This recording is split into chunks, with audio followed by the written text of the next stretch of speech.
प्रभु यीशु मसीह के सामर्थ्य और जीवित नाम में और अद्भुत नाम में आप सभी का अभिवादन करती हूँ और प्रभु का धन्यवाद करती हूँ कि उसने एक अवसर दिया कि आप सबसे मैं बात कर सकूँ, क्योंकि इस पैंडेमिक के समय में बहुत सारे लोग हैं जो आज के दिन को देख नहीं पाए, परंतु प्रभु का धन्यवाद हो कि प्रभु ने हमारे जीवन पर अनुग्रह किया और आज के दिन हम जीवित हैं और जीवितों के बीच में हैं, इसलिए प्रभु का धन्यवाद करते हैं।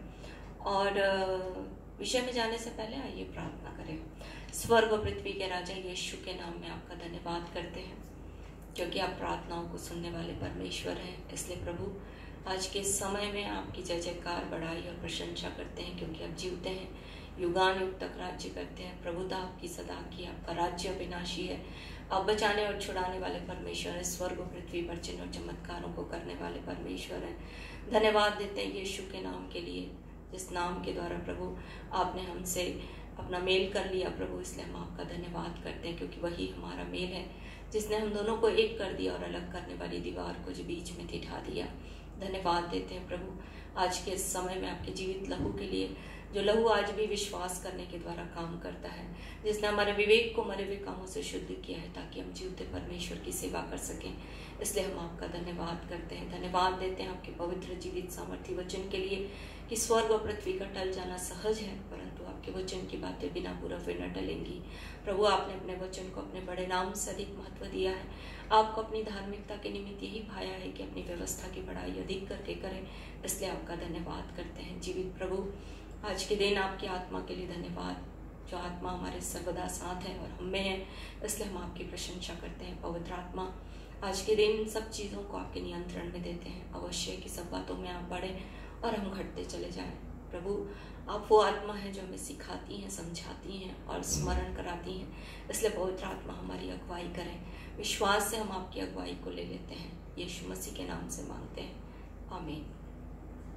पिछले दिनों हम देख रहे थे कलीसिया के विषय में, और कलीसिया में जैसा हमने सीखा कि 5 प्रकार की सेवाएं हैं और सीखने जा रहे हैं आज के दिन 5 प्रकार की सेवाओं में से एक सेवा प्रेरितों से शिक्षा पाना। और जैसे पिछले समय में हमने आपसे बांटा था कि कलीसिया जो है वो प्रभु की है और वो कलीसिया हम हैं, जैसे इब्रानियों की पुस्तक उसका 3 अध्याय में बोलता है परमेश्वर का वचन। और बुद्धि उस घर को बनाती है, जैसे पहला तीमुथियुस उसका 2 अध्याय 15 पद में हमने देखा था कि जीवते परमेश्वर का घर अर्थात कलीसिया। तो परमेश्वर की कलीसिया घर है और घर जो है वो बुद्धि बनाती है, नीति वचन उसके 9 अध्याय के अनुसार। और उसने 7 खंभे गढ़े हैं। 7 खंभों में हमने आपके साथ बांटा था कि कैसे प्रेरितों के काम उसके 2 अध्याय में कलीसिया की स्थापना हुई और आत्मा के द्वारा हुई, है ना। क्योंकि पुराने समय में जैसे हमने देखा था कि बुद्धि और प्रवीणता की आत्मा ने मूसा के अंदर इस बात को डाला कि मूसा जो है उस तंबू को बनाया, और तंबू का स्ट्रक्चर वही था जो परमेश्वर ने मूसा के सामने रखा था। और परमेश्वर ने बुद्धि और प्रवीणता की आत्मा बसलैल लोगों को दी और उनके द्वारा फिर तंबू की तैयारी हुई और तब तंबू बना दिया गया जिसमें परमेश्वर की उपस्थिति भर गई। फिर हमने देखा कि दाऊद के जीवन में परमेश्वर की आत्मा ने इस बात के लिए उभारा कि मैं तो लबानोन के घर में रहता हूँ, परंतु परमेश्वर जो है वो तंबू में रहता है।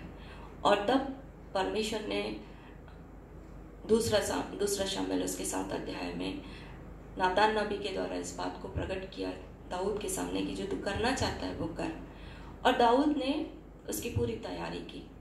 पर यदि आप पहला इतिहास उसका 28 अध्याय में जब आप हम पढ़ते हैं तो वहाँ पर परमेश्वर ने बोला कि तू लहू बहाने वाला है, इसलिए तू इस मेरे भवन को नहीं बना पाएगा और भवन को तेरा पुत्र सुलेमान ही बनाएगा। और तब सुलेमान ने भवन को बनाया और भवन में परमेश्वर का आत्मा भर गया, उपस्थिति भर गई। और इस प्रकार आत्मा ने तंबू को बनाया, भवन को बनाया, और वही आत्मा प्रेरितों के काम 2 अध्याय में कलीसिया को उसने बनाने की शुरुआत की। जैसे कि हमने देखा कि कैसे पतरस ने वहाँ पर खड़े होकर के लोगों को शिक्षा दी।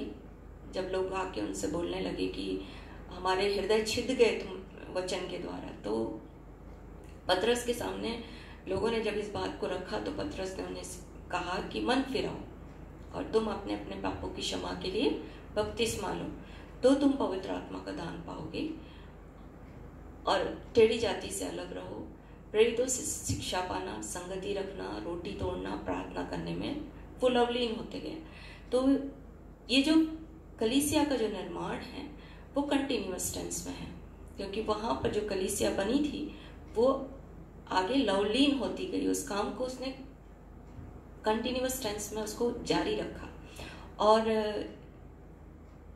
इसका कंफर्मेशन कि कलीसिया तैयार हो गई है, इसका कंफर्मेशन तभी होगा जब यीशु मसीह बादलों पर आएगा और अपनी कलीसिया को उठाएगा। जैसे प्रकाशित वाक्य उसका 22 अध्याय, प्रकाशित वाक्य उसके 22 अध्याय में परमेश्वर का वचन बोलता है, 22 अध्याय उसके 17 वचन में, कि आत्मा और दुल्हन दोनों कहती है आ, और सुनने वाले भी कहें आ। जो प्यासा हो वो आए, और जो कोई चाहे वह जीवन का जल 7 मिनट में ले। मतलब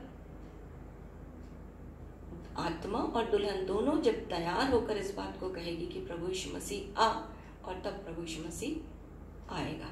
तो तैयारी का जो तैयारी की जो प्रक्रिया है वो कंटिन्यूअस टेंस में है। और ये कंफर्मेशन कब होगा कि हम और आप तैयार हो गए हैं, कलीसिया तैयार हो गई है, जब यीशु मसीह बादलों पर आएगा और हम उसके साथ बादलों पर उठाए जाएंगे। इससे पहले हमको ये क्रिया, ये काम हमको लगातार में करना है। और प्रेरितों के काम 2 अध्याय में जैसे हमने देखा कि प्रेरितों के काम उसका 2 अध्याय, वहाँ पर मन फिराओ का काम लगातार का है, एक दिन का नहीं है। इसलिए एक बार फिर मैं आपके साथ उस बात को थोड़ा और बांटूंगी स्मरण दिलाने के लिए कि मन फिराओ जो है वो आत्मा से शरीर, संसार और शरीर पर मन लगाने से हटा करके परमेश्वर की बातों पर मन लगाना, ये मन फिराओ है। मन फिराओ में जब हम संसार में लिप्त रहते हैं, संसार की क्रियाकलाप में भी व्यस्त रहते हैं, तब वहाँ पर जब पवित्र आत्मा हमसे कहता है कि नहीं, अभी तुमको वचन पढ़ना है, प्रार्थना करना है, स्तुति करना है, तो उस समय इमीडिएटली हमको वहाँ पर परमेश्वर की आत्मा की बात माननी है। जैसे हमने पिछले समयों में सीखा रोमियो की पत्री 8 अध्याय 12 पद के अनुसार कि यद्यपि हम शरीर के हम कर्जदार नहीं कि शरीर के अनुसार दिन काटें, पर आत्मा से जब देह की क्रियाओं को मारते हैं तो जीवित रहते हैं। तो जब हम पवित्र आत्मा की आवाज सुनते हैं तो वहां पर हम शरीर को मार करके हम आत्मा को अपने जीवन में जीवित कर रहे हैं, और काम करने के लिए हम उनको, पवित्र आत्मा को स्वतंत्रता दे रहे हैं। इसलिए बोलता है शरीर पर मन लगाना तो मृत्यु है, पर आत्मा पर मन लगाना जीवन और शांति है। रोमियो की पत्री 8 अध्याय के अनुसार, गलती 6 अध्याय के अनुसार वहां पर बोलता है कि यदि तुम शरीर में बोगे तो विनाश की कटनी काटोगे, पर यदि आत्मा में बोगे तो अनंत जीवन की कटनी काटोगे। तो इस प्रकार हम मन फिराने के द्वारा अपने जीवन को आत्मा के साथ जोड़ सकते हैं। फिर दूसरी चीज बपतिस्मा रोज नहीं लेना है, पानी का बपतिस्मा। एक बहन है जो उन्होंने बपतिस्मा लिया, तो उन्होंने मुझसे फोन करके कहा कि दीदी मैंने बपतिस्मा लिया और मुझे बपतिस्मा लेने के बाद इतना अच्छा लगा कि मुझे लगता है कि मैं रोज बपतिस्मा लूं। तो रोज बपतिस्मा पानी का आपको और मुझे नहीं लेना है, पर आत्मा में हमको बढ़ना है। कैसे? यूहन्ना बपतिस्मा देने वाले ने यीशु मसीह के लिए कहा कि मैं तो तुम्हें जल से बपतिस्मा देता हूँ, पर एक आने वाला है जो तुम्हें आत्मा और आग से बपतिस्मा देगा। और इसलिए परमेश्वर का वचन इस बात को बोलता है, यदि इफिसियों की पत्री बुक ऑफ इफिशियंस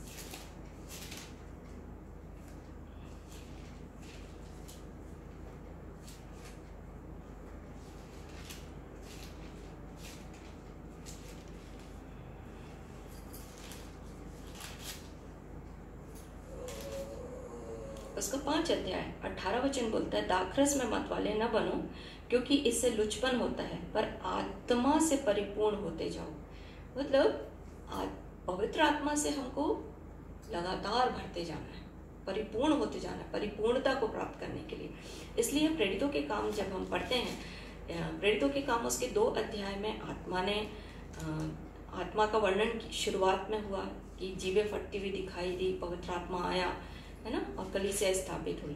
पर यदि हम उसके आगे पढ़ते हैं तो वहां पर बोलता है कि वे आत्मा में भरते चले गए। प्रेरितों के काम उसका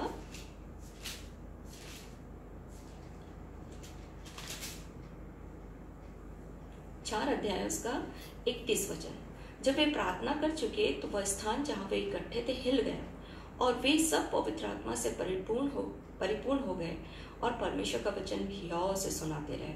मतलब वहां पर जब एक बार पवित्र आत्मा मिला, मतलब आगे उनको पवित्र आत्मा नहीं मिला ऐसा नहीं है।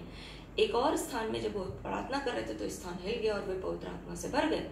तो बार बार एक व्यक्ति को बार इन द सेंस कि परमेश्वर की आत्मा में हमको भरते चले जाना है। तो ये प्रक्रिया कंटिन्यूअस टेंस में है। और फिर परमेश्वर का वचन बोलता है कि टेढ़ी जाति से अलग होना। टेढ़ी जाति से अलग होने के लिए भी हम देख रहे हैं और वहां पर भी देखा है, और वहां पर भी ये लगातार का जीवन है। एक दिन आप टेढ़ी जाति से अलग नहीं होंगे। आपको जब तक आप मसीह की देह को की तैयारी पूरी ना हो जाए और यीशु मसीह बादलों पर लेने ना आ जाए, तब तक हमको इस जीवन में, या जब तक जहां हमारी मृत्यु ना हो जाए, है ना, मृत्यु तक हमको टेढ़ी जाति से अलग होना है, आत्मा में भरना है। और फिर आज के दिन हम देखेंगे प्रेरितों से शिक्षा पाना। तो प्रेरितों की जब हम चर्चा करते हैं तो प्रेरितों के लिए बहुत से लोग बहुत दुविधा में हैं कि प्रेरित कौन है, प्रेरित के काम क्या है, कैसे हम प्रेरितों को पहचानेंगे। और ये शब्द जो है बहुत ज्यादा पॉपुलर हो चुका है, प्रेरित प्रेरित प्रेरित। तो आज अपन देखेंगे कि प्रेरित परमेश्वर के वचन के अनुसार प्रेरित कौन है, उनके क्या काम हैं और कौन कहलाते हैं प्रेरित जिनसे हमें शिक्षा पाना है। तो प्रेरित जो शब्द है वो ग्रीक शब्द से आया है, अपोस्टोलोस, जहां पर one who is sent off, मतलब जिसे भेजा जाता है, प्रेरितों के लिए लिखा है। और परमेश्वर का वचन इस बात को प्रकट करता है कि यीशु मसीह से बड़ा कोई प्रेरित नहीं हुआ। उसको यदि हम देखें, इब्रानियों की पुस्तक उसका 3 अध्याय, इब्रानियों की पुस्तक उसका 3 अध्याय उसका 1 वचन, हिब्रू चैप्टर 3 वर्स 1, इसलिए हे पवित्र भाइयों, तुम जो स्वर्गीय बुलाहट में भागी हो, उस प्रेरित और महायाजक यीशु पर जिसे हम अंगीकार करते हैं ध्यान करो। तो सबसे अच्छा रोल मॉडल हमारा जो है वो हमारा यीशु मसीह है। उससे बेहतर, उससे अच्छा हम किसी को नहीं पहचान सकते कि कौन हो सकता है प्रेरित, क्योंकि यीशु मसीह को परमेश्वर ने भेजा है। बार बार यीशु मसीह ने अपने सेवा काल में इस बात को प्रकट किया कि परमेश्वर ने मुझे भेजा है। उनके कामों के द्वारा ये प्रकट हुआ कि परमेश्वर ने उन्हें भेजा है। यूहन्ना 3:16 में परमेश्वर का वचन बोलता है कि परमेश्वर ने जगत से ऐसा प्रेम रखा कि उसने अपना इकलौता पुत्र दे दिया, ताकि जो कोई उस पर विश्वास करे वो नाश न हो परंतु अनंत जीवन पाए। तो परमेश्वर ने उसे दिया। और यदि आप यूहन्ना रचित सुसमाचार को जब पढ़ना शुरू करेंगे, बुक ऑफ जॉन, वहां पर परमेश्वर के वचन में इस बात को स्पष्ट किया है कि यीशु मसीह ने बार बार इस बात को दिखाया कि परमेश्वर ने मुझे भेजा है। यदि हम यूहन्ना उसका 5 अध्याय उसका 36 पद पढ़ेंगे तो वहां पर बोलता है, परंतु जब मेरे पास जो गवाही है वो यूहन्ना की गवाही से बड़ी है, क्योंकि जो काम पिता ने मुझे पूरा करने को सौंपा है, अर्थात यही काम जो मैं करता हूँ वे मेरे गवाह हैं कि पिता ने मुझे भेजा है। इससे आगे भी जब हम पढ़ते जाते हैं, जैसे यूहन्ना रचित सुसमाचार उसका 6 अध्याय उसका 29 पद, वहां पर बोलता है, यीशु ने उन्हें उत्तर दिया, परमेश्वर का कार्य यह है कि तुम उस पर जिसे उसने भेजा है विश्वास करो। किसने भेजा है? परमेश्वर ने जिसे भेजा है उस पर विश्वास करो। और उसका 44 पद बोलता है, जो कोई मेरे पास नहीं आ सकता जब तक पिता जिसने मुझे भेजा है उसे खींच ना ले, और मैं उसे अंतिम दिन फिर जिला उठाऊंगा। मतलब बार बार यीशु मसीह ने इस बात को प्रकट किया कि परमेश्वर ने मुझे, मेरे पिता ने मुझे क्या किया है? भेजा है।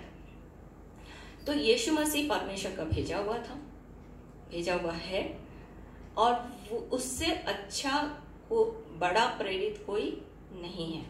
और इसलिए सबसे अच्छा, यदि हमको प्रेरितों से शिक्षा पाना है तो यीशु मसीह से अच्छा शिक्षक कोई नहीं है। बेहतर, सबसे अच्छी शिक्षा यदि हमको पानी है तो सबसे पहले एक व्यक्ति को यीशु मसीह से शिक्षा पाना पड़ेगा। और यीशु मसीह से शिक्षा पाना मतलब परमेश्वर के वचन की बातों को सीखना। जैसे कि अय्यूब की पुस्तक, उसका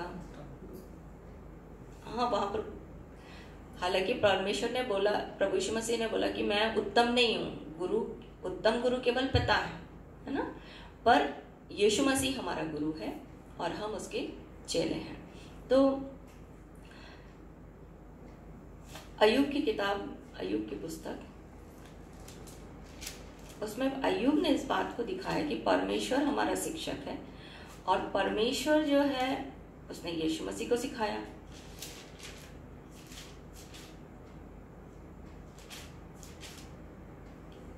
अय्यूब की किताब, उसका 36 अध्याय, उसका 22 वचन, देख परमेश्वर अपनी सामर्थ से बड़े बड़े काम करता है, उसके समान शिक्षक कौन है? मतलब सबसे अच्छी शिक्षा यदि हमको लेनी है तो वो कौन है? प्रभु यीशु मसीह। और उत्तम गुरु हमारा परमेश्वर है, जैसा परमेश्वर का वचन बताता है।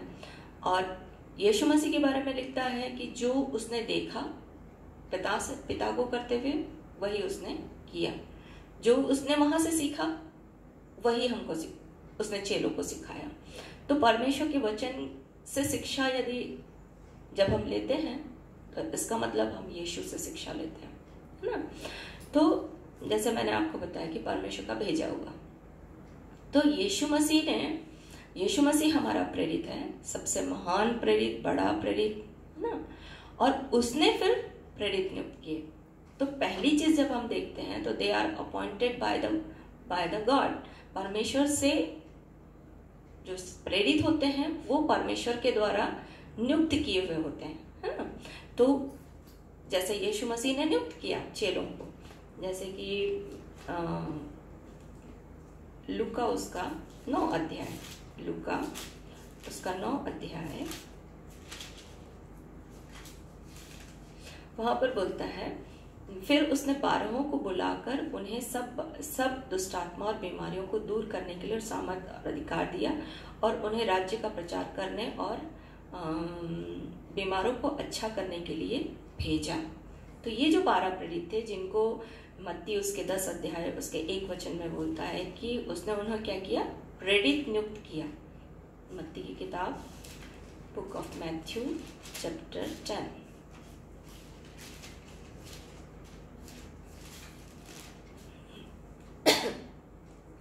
यहाँ पर बोलता है कि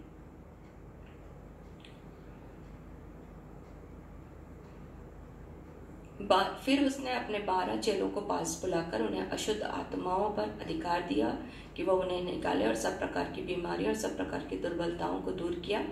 इन 12 प्रेरितों के नाम ये हैं।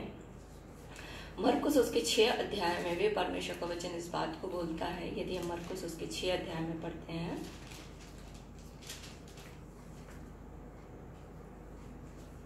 वहां पर बोलता है, उसने उन 12 को बुलाया और 2-2 करके भेजा। मतलब यहाँ पर भी परमेश्वर ने प्रभु यीशु मसीह ने इनको क्या किया? नियुक्त किया। तो जो असल होते हैं, प्रेरित होते हैं, वो परमेश्वर के द्वारा नियुक्त किए हुए लोग होते हैं। और परमेश्वर ने प्रभु यीशु मसीह ने इन 12 को नियुक्त किया सबसे पहले प्रेरित बोलकर, है ना। और ये जो प्रेरित थे उसमें से एक जो था वो यहूदा इस्करियोती था, और उसने यीशु मसीह को पकड़वाया।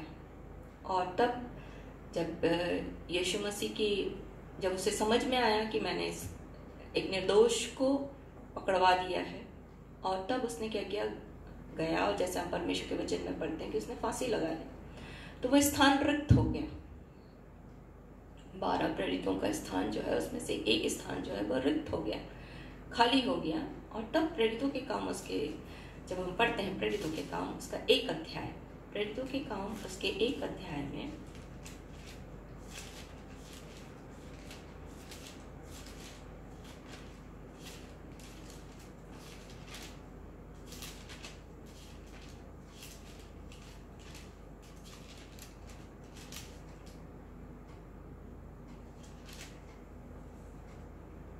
वहां पर पतरस ने खड़े होकर इस बात को बोला कि 20 पद में बोलता है, भजन संहिता में लिखा है उसका घर उजड़ जाए और उसमें कोई न बसे और उसका पद कोई दूसरा ले ले। तो जब इस बात को उन्होंने देखा कि उसका पद कोई दूसरा ले ले, तब उन्होंने क्या किया, चिट्ठी डाली। और चिट्ठी डाली तो उसमें मतिया का नाम निकला, और मतिया को उन्होंने बस 12 में क्या कर दिया, 12 में से एक पद जो है उसको मतिया को दे दिया। यहाँ पर लिखता है 26 पद जब मैं पढ़ती हूँ तो वहां पर लिखता है, तब उन्होंने उनमें से उनके बारे में चिट्ठी डाली और चिट्ठी मतिया के नाम पर निकली, अथवा उन 11 प्रेरितों के साथ गिना गया।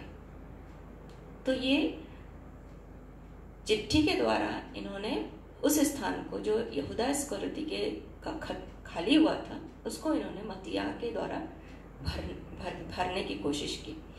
पर परमेश्वर का वचन इस बात को बताता है कि उस स्थान को भरने के लिए परमेश्वर ने पौलुस को चुना। यदि हम प्रेरितों के काम उसका 9 अध्याय जब हम पढ़ते हैं, प्रेरितों के काम उसका 9 अध्याय, 9 अध्याय उसका 15 पद बोलता है कि परंतु प्रभु ने उससे कहा तू चला जा, पौलुस से कहा तू चला जा, क्योंकि पौलुस ने हनन्याह से उसने हनन्याह को पौलुस के पास हाथ रखने के लिए भेजा और उससे कहा कि तू चला जा, क्योंकि वह तो अन्य जातियों और राजाओं और इस्राएलियों के सामने मेरा नाम प्रकट करने के लिए मेरा चुना हुआ पात्र है। मतलब इसको किसने चुना? परमेश्वर ने इसको अपॉइंट किया। किसको? पौलुस को। तो उस 12 प्रेरितों में एक और प्रेरित जिसे परमेश्वर ने उसको इंक्लूड किया वहां पर, वो है पौलुस। और पौलुस के लिए परमेश्वर का वचन, पौलुस ने खुद इस बात को प्रकट किया। रोमियो की पत्री उसका 1 अध्याय, रोमियो की पत्री उसका 1 अध्याय 1 पद बोलता है, पौलुस की ओर से जो यीशु मसीह का दास है और प्रेरित होने के लिए बुलाया गया है। मतलब प्रभु यीशु मसीह ने इसको भी बुलाया, इसको पौलुस, और इसलिए पौलुस प्रेरित बोलते हैं उसके।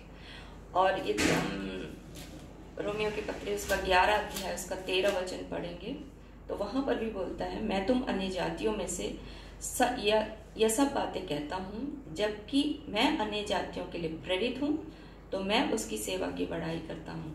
मतलब प्रेरित, उन 12 प्रेरितों में परमेश्वर प्रभु यीशु मसीह ने, परमेश्वर ने किसको नियुक्त कर दिया उस स्थान पर?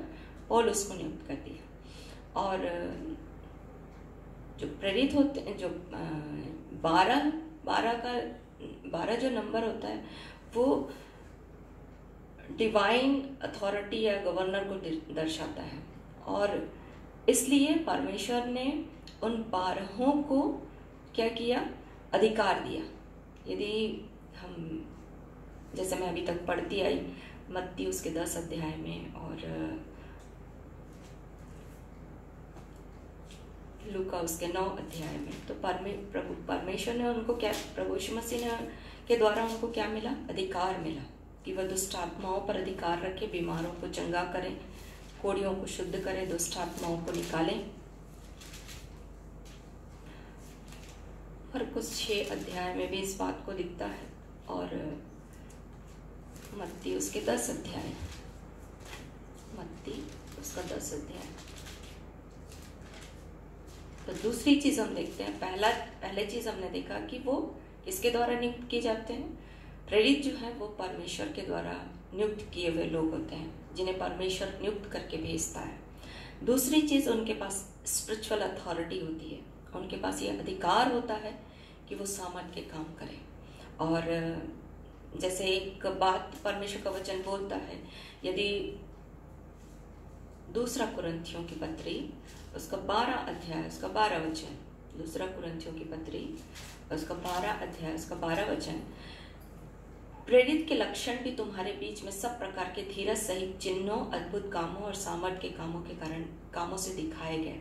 मतलब यहाँ पर लक्षण बता रहा है कि हम प्रेरित को कैसे पहचान सकते हैं कि सब प्रकार के धीरज सहित, अपन धीरज के बारे में देखेंगे, चिन्हों, अद्भुत कामों और सामर्थ के कामों के कारण दिखाए गए। और इसलिए यदि हम परमेश्वर के वचन में इस बात को देखें तो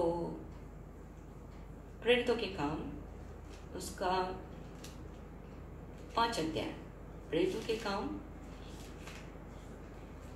हमने देखा, यदि हम देखते हैं 4 अध्याय में, 3 अध्याय में पतरस और यूहन्ना के द्वारा चिन्ह दिखाए गए, जहाँ पर एक जन्म का लंगड़ा था वो उठकर खड़ा हो गया।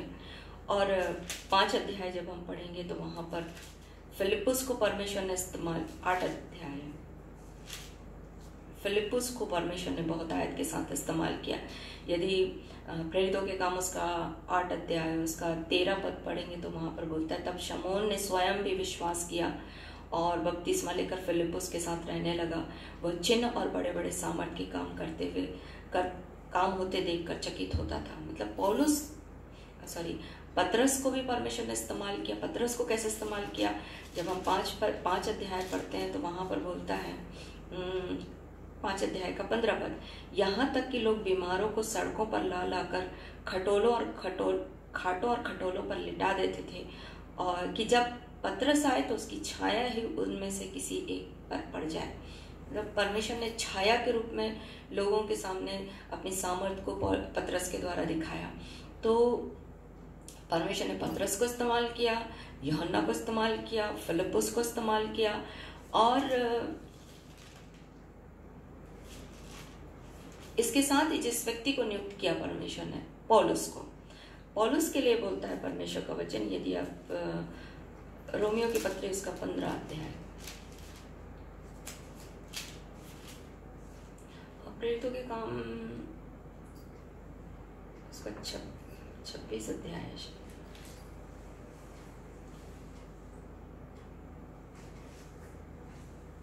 प्रेरितों के काम उसका 19 अध्याय।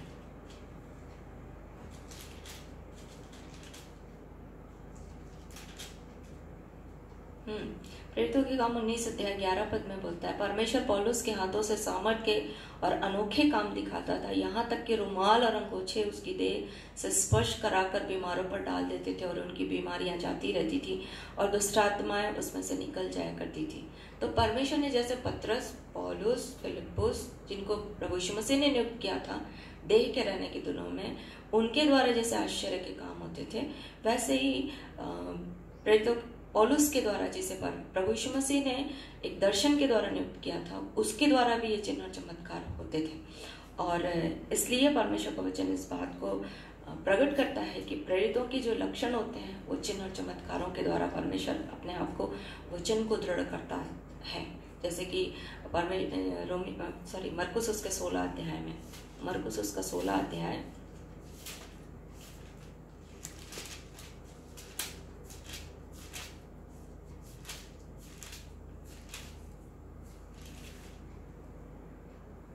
उसका 16 अध्याय, और वहां पर बोलता है 20 पद में, और उन्होंने निकलकर हर जगह प्रचार किया और प्रभु उनके साथ काम करता रहा और उन चिन्हों के द्वारा जो साथ साथ होते थे वचन को दृढ़ करता रहा। मतलब प्रेरितों के द्वारा परमेश्वर चिन्हों के और चमत्कारों के द्वारा, सामर्थ के काम करने के द्वारा अपने वचन को कंफर्म करता है। तो क्या कंफर्म करता है? उसको इब्रानियों की पुस्तक उसका 2 अध्याय इस बात को प्रकट करता है। इब्रानियों की पुस्तक उसका 2 अध्याय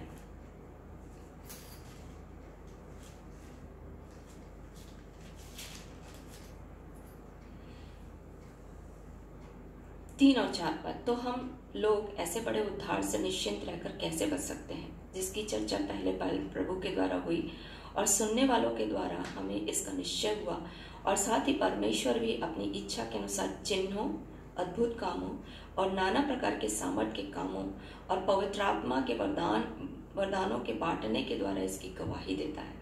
मतलब परमेश्वर उद्धार है, एक व्यक्ति के जीवन के लिए छुटकारा है, इस बात को प्रकट करने के लिए इन चिन्ह और चमत्कारों को प्रकट करता है।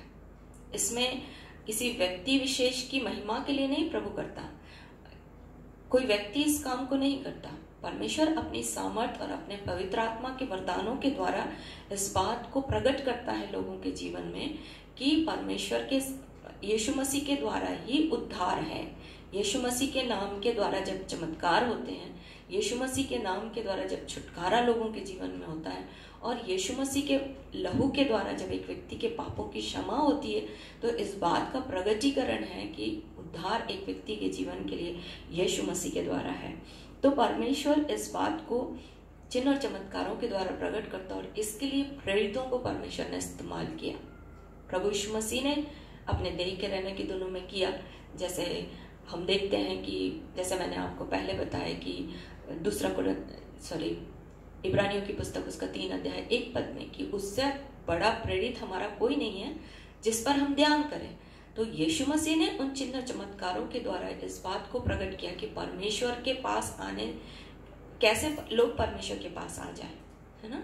और वैसे ही परमेश्वर प्रभु यीशु मसीह ने प्रेरितों को नियुक्त किया कि उन चिन्ह और चमत्कारों के द्वारा, उन आश्चर्य कर्मों के द्वारा, उन अद्भुत कामों के द्वारा परमेश्वर के पास लोग आ जाए, परमेश्वर के पास अपने उद्धार को प्राप्त कर सके, परमेश्वर से उद्धार को प्राप्त कर सके। यीशु मसीह के नाम के द्वारा, यीशु मसीह के लहू के द्वारा लोग आए, इस बात को प्रकट करने के लिए प्रभु ने इन चिन्ह और चमत्कारों को ठहराया। तो पहली चीज हमने देखा कि जो प्रेरित है उसको परमेश्वर नियुक्त करता है, परमेश्वर के द्वारा नियुक्त किए जाते हैं। और दूसरी चीज हमने देखा कि उनको परमेश्वर एक डिवाइन स्पिरिचुअल अथॉरिटी देता है ना। तीसरी चीज हम देखते हैं कि वो रिच आउट, मतलब परमेश्वर जब भेजता है ना तो जगह जगह भेजता है, एक जगह स्थिर करके नहीं रखता। जैसे कि हम देखते हैं कि जैसे आज के समय में हम देखते हैं कि लोग कलीसिया, परमेश्वर के द्वारा कलीसिया स्थापित होती है और लोग वहां पर अपना सेटअप खड़ा कर देते हैं और वहां पर ही रहकर वो सेवा करना चाहते हैं, उसके बाहर वो वहां से निकलना नहीं चाहते। पर यहाँ पर एक चीज परमेश्वर के वचन के द्वारा हम सीखते हैं कि यीशु मसीह कहीं एक जगह स्थिर होकर सेवा नहीं किया। यीशु मसीह ने गांव गांव सेवा की। जैसे परमेश्वर का वचन बोलता है कि परमेश्वर ने मुझे भेजा, है ना, कि मैं कंगालों को सुसमाचार सुनाऊं, है ना, मत्ती उसका 4 अध्याय।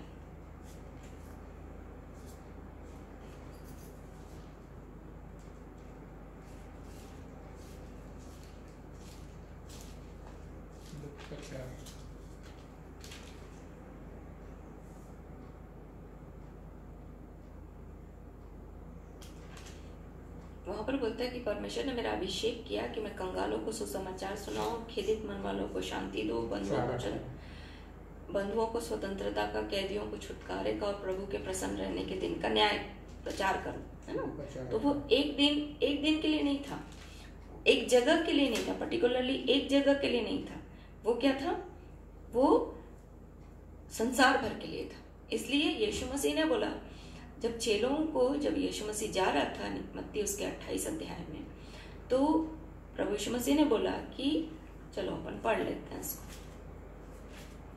मत्ती उसका 28 अध्याय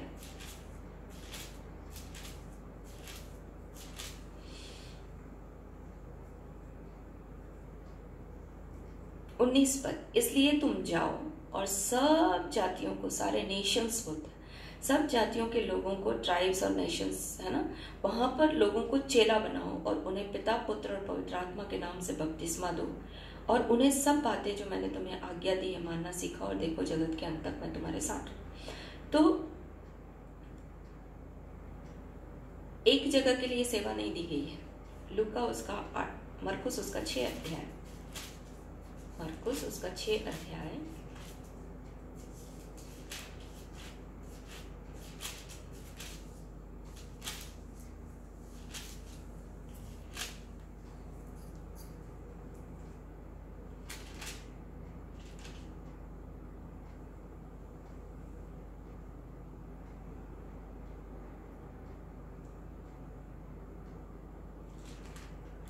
अतः उसने 12 को अपने पास बुलाया और उन्हें 2-2 करके भेजा, एक जगह के लिए नहीं, एक जगह के लिए नहीं भेजा, ठीक है। और उन्हें आज्ञा दी कि और लूका उसके 9 अध्याय में भी जब हम देखते हैं, लूका उसका 9 अध्याय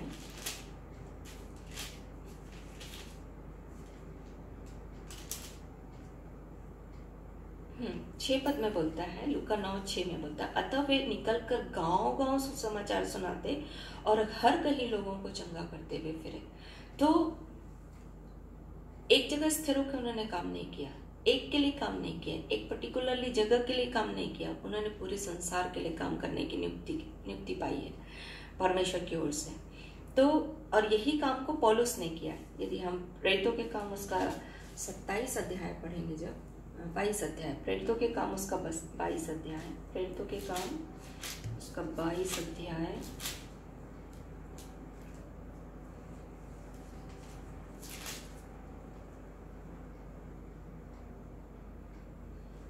प्रेरितों के काम 22 अध्याय उसका 21 वचन। उसने मुझसे कहा, चला जा, क्योंकि मैं तुझे अन्य जातियों के पास दूर दूर भेजूंगा। तो प्रेरिताई शिक्षा जो है वो रिच आउट की है, मतलब बाहर निकलने की है, एक जगह स्थिर होने की नहीं है। और इसलिए पौलुस को भी, जिसको परमेश्वर ने प्रभु यीशु मसीह के द्वारा दर्शन के रूप में नियुक्त किया गया, और चेले जिनको परमेश्वर ने नियुक्त किया, उनके लिए उनकी सेवा जो थी वो एक जगह स्थिर होकर नहीं थी। यदि आप स्टडी करेंगे प्रेरितों के काम में, तो वो जगह जगह जा करके वो कलीसिया स्थापित करते थे और फिर कलीसिया में किसी लोगों को अपॉइंट कर देते थे, क्योंकि प्रेरितों का एक काम ये भी है कि वो अपॉइंट करते हैं, है ना। जैसे प्रभु यीशु मसीह ने उनको नियुक्त किया और वो दूसरों को नियुक्त करते हैं। तो एक जगह स्थिर होकर वो नहीं बैठते, पर प्रेरित जो हैं वो जगह जगह जा करके फिर के, यदि पौलुस की सेवा आप देखेंगे तो कई जगह उन्होंने कलीसिया स्थापित की और फिर नियुक्ति कर दी और फिर वो दूसरे जगह चला गया और फिर वहां उसने कलीसिया स्थापित की। पतरस के बारे में आप देखेंगे तो वो उसने भी वैसा ही किया, एक जगह काम करके नहीं, कुरनेलियुस के घर में गया, सेवा हुई, कलीसिया स्थापित हो गई, वहां से निकल पड़ा। तो प्रेरितों की जो सेवकाई होती है वो एक जगह की, पर्टिकुलरली एक जगह की नहीं के लिए नहीं है, परमेश्वर के वचन के आधार पे मैं कह रही हूँ। अगर आप उस चीज को जैसा समझें, पर परमेश्वर का वचन हमारा आधार है हमारे मसीहत का, तो परमेश्वर के वचन के आधार पर ही हम उसको मानेंगे ना, है ना। तो परमेश्वर का वचन इस बात को कहता है कि प्रेरित जो थे वो पृथ्वी के छोर तक गवाह होते हैं और हर जगह जा करके वो कलीसियाओं को स्थापित करते हैं, ठीक है। और यहाँ पर जब हम देखते हैं प्रेरितों के काम लूका उसका 9 अध्याय में, तो वहां पर एक गुण और है। यदि हम पढ़ें लूका उसका 9 अध्याय उसका 3 पद में, जैसे हमने देखा, सबसे पहली चीज देखा कि परमेश्वर के द्वारा वे नियुक्त किए जाते हैं। दूसरा हमने देखा कि वे परमेश्वर उनको अधिकार देता है कि वे चिन्ह और चमत्कारों के द्वारा परमेश्वर के वचन को कंफर्म करें और उनकी उद्धार है, ठीक है। और तीसरी चीज हमने देखा कि वो बाहर निकल करके सेवा करते हैं, क्योंकि परमेश्वर के प्रभु यीशु मसीह ने उन्हें आज्ञा दी है कि वे जगह जगह जाकर के पृथ्वी के छोर तक वो क्या हो, गवाह हो, है ना। और एक बात मैं आपको बताना भूल गई, वहां पर बोलता है, यदि हम इफिसियों की पुस्तक उसका 4 अध्याय 12 पर, इफिसियों की पुस्तक उसका 4 अध्याय, इफिसियंस चैप्टर 4 वर्स 12, वहां पर बोलता है कि उसने कुछ को प्रेरित नियुक्त करके और कुछ को भविष्यद्वक्ता नियुक्त करके और कुछ को सुसमाचार सुनाने वाले नियुक्त करके और कुछ को रखवाले नियुक्त करके और कुछ को उपदेशक नियुक्त करके दे दिया। यहाँ पर सब प्रेरित नहीं है, सब भविष्यद्वक्ता नहीं है, सब सुसमाचार सुनाने वाले नहीं है, सब रखवाले नहीं है, सब उपदेशक नहीं है। इसी को परमेश्वर का वचन प्रेरितों पहला कुरिन्थियों का 12 अध्याय, यहाँ पर भी परमेश्वर ने सेवाओं के बारे में बताया है। पहला कुरिन्थियों का 12 अध्याय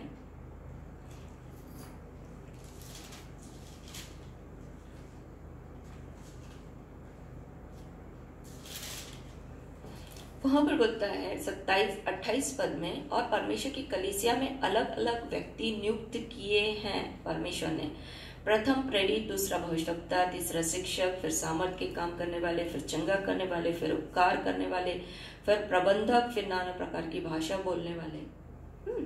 तो ये परमेश्वर ने लोगों को नियुक्त किया है कलीसिया के लिए, और उसमें रखवाले जो पास्टर कहलाते हैं। और यहाँ पर बोलता है कि क्या सब प्रेरित हैं। यदि हम 29 पद को पढ़ें तो वहां पर बोलता है क्या सब प्रेरित हैं, क्या सब भविष्यवक्ता हैं, क्या सब उपदेशक हैं, क्या सब सामर्थ के काम करने वाले हैं, क्या सबको चंगाई करने का वरदान मिला है, क्या सब नाना प्रकार की भाषा बोलते हैं, क्या सब अनुवाद करते हैं। तुम बड़े से बड़े वरदान की धुन में रहो। जैसे एक बहन ने मुझे कॉल किया और वहां पर उसने मुझसे भजन संहिता उसका 68 अध्याय, भजन संहिता उसका 68 अध्याय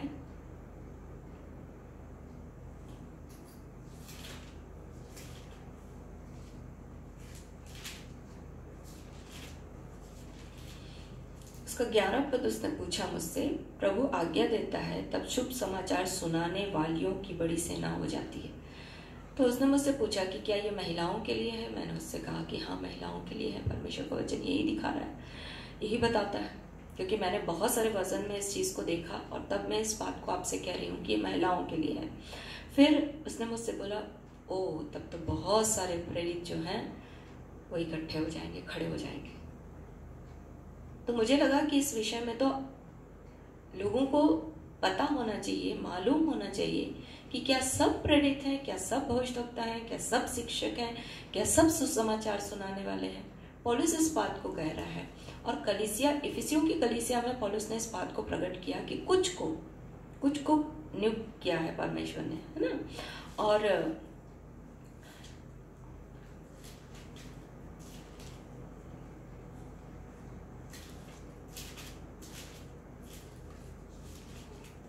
इफिसियों की पुस्तक उसका 4 अध्याय 12 पद जैसा हम पढ़ रहे थे, तो यहाँ पर परमेश्वर का वचन इस बात को बोलता है कि कुछ हैं, है ना, कुछ रखवाले हैं, कुछ। तो यहाँ पर सीखने वाली चीज ये है कि हर किसी को नहीं बनाया गया है, और कलीसिया के लिए 5 प्रकार की सेवा की आवश्यकता है।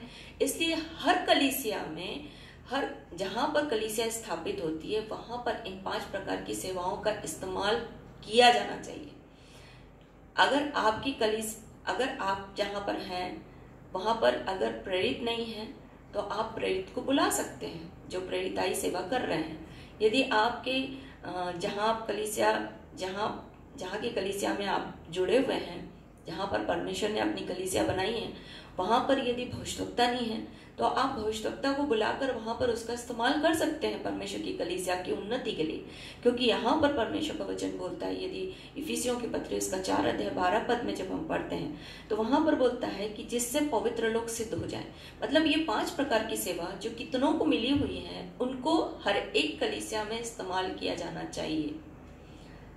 और यहाँ पर बोलता है जिससे पवित्र लोग सिद्ध हो जाएं, सेवा का काम किया जाए, मसीह की देह उन्नति करने पाए, और हम सब के सब विश्वास में और परमेश्वर के पुत्र की पहचान में एक हो जाएं, एक सिद्ध मनुष्य ना बन जाएं, मसीह के पूरे डिलडौल तक ना बढ़ जाएं ना, ताकि हम आगे को बालक ना रहे, मनुष्यों की ठग विद्या, चतुराई से, उनके भ्रम की युक्तियों के उपदेश के हर एक झोंके से उछाले और इधर उधर घुमाए जाते हों, वरन प्रेम में सच्चाई से चलते हुए उसमें जो सब बातों में सिर अर्थात मसीह में बढ़ते चले जाएं। मतलब ये 5 प्रकार की सेवा मसीह की देह की उन्नति के लिए है, ताकि परमेश्वर के लोग मसीह में बढ़ सकें, मसीह के पूरे डिलडौल तक बढ़ सकें। और इसलिए हर वो स्थान जहां पर कलीसिया स्थापित हुई है, इन 5 प्रकार की सेवाओं का इस्तेमाल होना चाहिए। ये जरूरी नहीं है कि उसी कलीसिया में परमेश्वर 5 प्रकार की सेवा को खड़ा करे, ये जरूरी नहीं है। हो सकता है, ये तो बोलता है ना चाहने वाले की ना दौड़ने वाले की, ये तो दया करने वाले परमेश्वर की बात है। यदि इस बात की कलीसिया, यदि परमेश्वर की इच्छा है कि इस स्थान पर अगर कोई कलीसिया है जहां पर परमेश्वर ने उसकी स्थापना की है, चाहे वो घर की कलीसिया हो, चाहे वो किसी नगर की कलीसिया हो, अगर परमेश्वर ने वहां पर 5 प्रकार की सेवा खड़ी कर दी है तो प्रभु का धन्यवाद हो। पर यदि नहीं खड़ी की है तो कलीसियाएं इस बात को सीखना, कलीसिया के लिए ये बात आवश्यक है, कलीसियाओं के लिए, कि वो इस बात को सीखें कि जहाँ जहाँ जो प्रकार की सेवा है उसको इन 5 प्रकार की सेवाओं को कलीसिया में इस्तेमाल किया जाए ताकि परमेश्वर की देव उन्नति करने पाए। और मुख्यतः एक बात है कि प्रेरित, जैसे परमेश्वर का वचन, जैसे हमने शुरुआत में देखा कि आत्मा कलीसिया को निर्माण करती है, और यहाँ पर यदि आप इफिसियों की पुस्तक उसका 2 अध्याय जब आप पढ़ेंगे तो वहाँ पर बोलता है, प्रेरितों और भविष्यवक्ताओं की नींव पर जिसके कोने का पत्थर मसीह यीशु आप है, हम स्वयं ही है बनाए जाते हैं, जिसमें सारी रचना मिलकर के एक पवित्र मंदिर बनती जाती है, जिसमें तुम भी आत्मा के द्वारा परमेश्वर का निवास स्थान होने के लिए बनाए जाते हो। मतलब ये जो काम कर रहा है, ये जो कलीसिया की स्थापना हो रही है, सार्वभौमिक कलीसिया है। सार्वभौमिक कलीसिया में 5 प्रकार की सेवा किसी एक पर्टिकुलर कलीसिया के लिए नहीं है, ये हर एक सार्वभौमिक कलीसिया के लिए परमेश्वर ने अपने लोगों को जगह जगह नियुक्त किया है, और उनको इस्तेमाल करना, जिस स्थान पर आप हैं उस कलीसिया में इस्तेमाल करना परमेश्वर के वचन के अनुसार अत्यंत आवश्यक है, क्योंकि जो प्रेरित होता है वो सिखाने में निपुण होता है। क्योंकि यदि आप देखें तो परमेश्वर का वचन इस बात को प्रकट करता है कि वो सिखाते थे। पौलुस जो था वो सिखाता था, कलीसिया स्थापित होती थी। और वो एक और बहुत इम्पोर्टेंट बात जो मैं आपको बता रही हूँ कि हर जगह परमेश्वर के लोगों को इस्तेमाल करना चाहिए। जब एक वर्णन है प्रेरितों के काम, उसका प्रेरितों के काम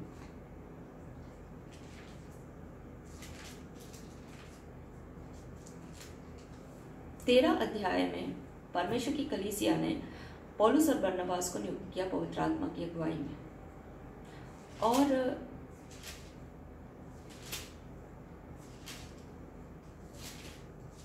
के एक साथ भेजे। पर उससे पहले यदि 11 अध्याय में जब हम आएंगे तो वहां पर बरनबास जो था वो अंताकिया पहुंचा। 22 पद से, प्रेरितों के काम उसका 11 अध्याय 22 पद, जब उनकी चर्चा यरूशलेम की कलीसियाओं को सुनने में आई तो उन्होंने बरनबास को अंताकिया भेजा। बरनबास जो था उसको कलीसिया ने, परमेश्वर की कलीसिया ने अंताकिया में भेजा। वो वहां पहुंचकर परमेश्वर के अनुग्रह को देखकर आनंदित हुआ और सबको उपदेश दिया और तन मन लगाकर प्रभु से लिपटा रहा। उसने कहा कि सब लोग प्रभु में लिपटे रहो। वह एक भला मनुष्य था, पवित्र आत्मा और विश्वास से परिपूर्ण था, और अन्य बहुत से लोग प्रभु में आ मिले। तब वो शाऊल को ढूंढने के लिए तरसुस को चला गया। आप सोचिए, जब खुद वो पवित्र आत्मा से भरा हुआ था, विश्वास से परिपूर्ण था, फिर भी उसने पौलुस को ढूंढने के लिए निकल गया। और वहां पर बोलता है जब वो उससे मिला तो उसने उसे अंताकिया लाया। मतलब उसको ये दिख रहा था कि अंताकिया में पौलुस के पास जो वरदान प्रभु ने दिया है उसकी आवश्यकता अंताकिया की कलीसिया को है। तब उसने अंताकिया की कलीसिया में ला करके पौलुस को सेवकाई के लिए उसे सौंपा, और वे 1 वर्ष तक कलीसिया में रहकर बहुत से लोगों को उपदेश देते रहे, और चेले सबसे पहले अंताकिया में ही मसीह के लाए। 1 वर्ष तक ही रहे, शिक्षा दिया उन्होंने, और ये बात सीखने के लिए है परमेश्वर की कलीसियाओं के लिए, सार्वभौमिक कलीसिया के लिए, कि जब एक व्यक्ति को लगता है, हो सकता है वो आत्मा में परिपूर्ण हो सकता है वो विश्वास में परिपूर्ण हो, पर यदि उससे जो बेटर है, अगर उससे भी अच्छा कोई व्यक्ति है जिसको परमेश्वर की आत्मा ने अपनी वरदानों से भरा है, तो उसको कलीसियाओं के लिए इस्तेमाल करें, क्योंकि ये आपकी कलीसिया नहीं है, ये प्रभु की कलीसिया है। प्रभु ने इसे खड़ा किया है और आपको और मेरे को उस कलीसिया का हिसाब देना है। तो हमें इस बात के लिए तैयार रहना चाहिए कि हम परमेश्वर के लोगों को कलीसियाओं के लिए, कलीसियाओं में निमंत्रित करें, द्वार उनके लिए खोलें जिन्हें परमेश्वर बहुतायत के साथ इस्तेमाल करता है, और उन्हें कलीसियाओं में मौका दें कि वो आके वहां पर कलीसिया में सेवकाई दें। तो चौथी चीज हमने देखा कि वो शिक्षा देने में निपुण होना चाहिए। और एक बात मैं प्रेरितों के काम उसके 15 अध्याय से मैं आपको बताती हूँ कि वहां पर क्या हुआ कि एक जगह था जहां पर लोग बैठे हुए थे और वहां पर कोई बोलने वाला नहीं था। तो वहां पर किसी को आत्मा के द्वारा अगुवाई मिल रही है तो बोलो। तो बहुत सारे प्रेरित बैठे हुए थे, लोग बैठे हुए थे, पर पवित्र आत्मा के द्वारा वहां पर जो आत्मा की अगुवाई में तैयार हुआ, तो उसने पौलुस ने खड़ा होकर के वहां पर प्रचार करना शुरू किया। तो इस प्रकार परमेश्वर के लोग जो पवित्र आत्मा में भरे हुए रहते हैं उनको इस्तेमाल करते हैं परमेश्वर की कलीसिया में। और जब गड़बड़ियां चल रही थी अन्य जातियों में, अन्य जाति नए नए विश्वास में आ रहे थे और कलीसिया में यहूदी लोग भी थे, इजरायली लोग भी थे, तो वो खतना रहित और खतना की बात कर रहे थे। तो वहां पर पौलुस और सिलास जो थे वहां पहुंचे, तो वहां पर परमेश्वर की आत्मा ने इस बात को प्रकट किया कि लोगों के ऊपर और बोझ ना डालें। तो परमेश्वर के लोगों को ठीक ठीक बताना, ठीक ठीक समझाना, लोगों के ऊपर अधिक बोझ ना डालें, इस बात का भी हमको ध्यान रखना है कि परमेश्वर के लोग जो प्रेरित होते हैं वो लोगों पर बोझ नहीं डालते, परंतु उन्हें ठीक ठीक आत्मा की अगुवाई में शिक्षा देते हैं। ये बहुत इंपॉर्टेंट है। प्रेरितों के काम उसका 15 अध्याय 28 और 29 पद में। तो परमेश्वर के लोगों पर जो प्रेरित होते हैं वो आत्मा की अगुवाई में सब चीज़ों को सिखाते हैं, ठीक है। और वो जैसे हमने सीखा कि प्रेरित जो होते हैं वो परमेश्वर के द्वारा अपॉइंट होते हैं, फिर वो परमेश्वर के द्वारा अनॉइंट होते हैं, अनॉइंटिंग उनका परमेश्वर की ओर से होता है, फिर चिन्ह और चमत्कारों को प्रकट करते हैं, फिर ताकि परमेश्वर का वचन दृढ़ हो, और तीसरा कि वो बाहर जाकर सेवकाई करते हैं, है ना, और चौथा कि वो सिखाने में निपुण हो, और परमेश्वर की कलीसिया हर इन पांचों प्रकार की सेवाओं को इस्तेमाल करे ताकि मसीह के पूरे डोल तक परमेश्वर के लोग बढ़ सकें। फिर एक बात और मैं आपसे कहूँगी, लूका उसका 9 अध्याय, वहां पर बोलता है कि उसने उनसे कहा 2-3 पद में कि मार्ग के लिए ना तो कुछ ना लेना, ना लाठी, ना झोली, ना रोटी, ना रुपए, ना 2-2 कुर्ते, है ना। तो ये भी बहुत जरूरी है कि हम परमेश्वर के लोग जो प्रेरित होते हैं वो जमा करके नहीं रखते, है ना, वो बैलेंस बना के नहीं रखते, वो परमेश्वर के ऊपर टोटली डिपेंड होते हैं और परमेश्वर की इच्छा के अनुसार उन्हें प्राप्त हो इस बात की, वो उसका इस बात को ध्यान रखते हैं। लोगों के ऊपर डिपेंड नहीं होते, वो परमेश्वर के ऊपर डिपेंड होते हैं, क्योंकि परमेश्वर का वचन बोलता है, यदि हम मत्ती उसका लास्ट वर्स, जब यीशु मसीह अपने चेलों से बात कर रहा था तो वहां पर वो बोलता है कि जब मैं तुम मेरे साथ सेवा कर रहे थे तो किसी चीज़ की तुम्हें कमी हुई, कोई लाठी, कोई कुछ चीज़ का तुमको जरूरत पड़ा, तो उन्होंने बोला कि नहीं, परमेश्वर ने हमको सब कुछ दिया, हमें किसी चीज़ की घटी नहीं हुई। तो ये बहुत ज़रूरी है कि परमेश्वर के लोग इस बात का ध्यान, प्रेरित जो हैं वो इस बात के लिए सावधान रहते हैं कि वो बटोरने का काम नहीं करते, वो बांटने का काम करते हैं। और बांटना मतलब परमेश्वर की ओर से परमेश्वर की बातों को बांटना। और फिर बोलता है कि जब वहाँ जाओ तो जो कुछ तुम्हारे सामने रखा जाए उसको खा लो। और ये भी बहुत इम्पोर्टेंट है कि जहाँ हम जा रहे हैं तो डिमांड ना करें, पर परमेश्वर के वचन के आधार पे जो चीज़ हमारे पास रखी गई है उसे हम धन्यवाद और प्रार्थना के साथ खाएं। तो ये कुछ क्वालिटीज़ हैं जो बहुत इम्पोर्टेंट है, प्रेरितों के जीवन से हम सीख सकते हैं, क्योंकि परमेश्वर का वचन इस बात को बोलता है कि यदि इब्रानियों की पुस्तक उसका 13 अध्याय, इब्रानियों की पुस्तक उसका 13 अध्याय, वहां पर बोलता है जो तुम्हारे अगुवे हैं और जिन्होंने तुम्हें परमेश्वर का वचन सुनाया है स्मरण रखो और ध्यान से उनकी चाल चलन का अंत देखकर उनके विश्वास का अनुकरण करो। तो सीखना